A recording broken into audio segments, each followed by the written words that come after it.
1 2 3 1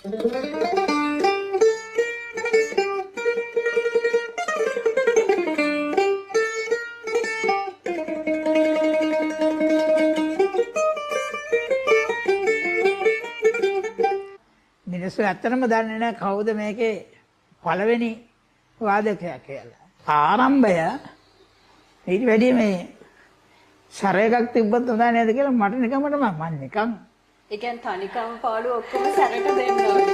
ඔයාලා දන්නවනේ මට කොල කියවන්න බෑ. එයා කටෙන් ඇවිල්ලා මට නෝට්ස් ටික කියවන එක තමයි කරන්නේ.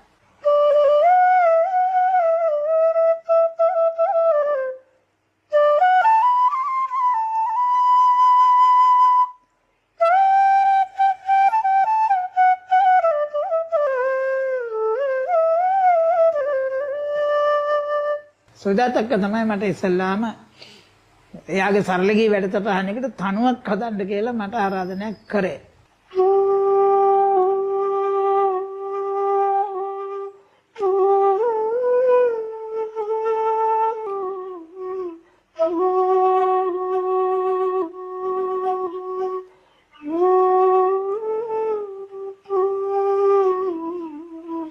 වයස 8-9 වෙනකොට සම්පූර්ණ අන්ධ කෙනෙක් බවට මාව පත් වුණා.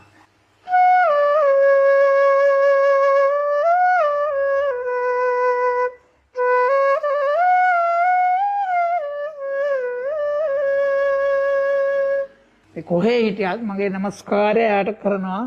දිගම අප්පුඩිය ලැබුවේ ස්ටෝනියාවේදී.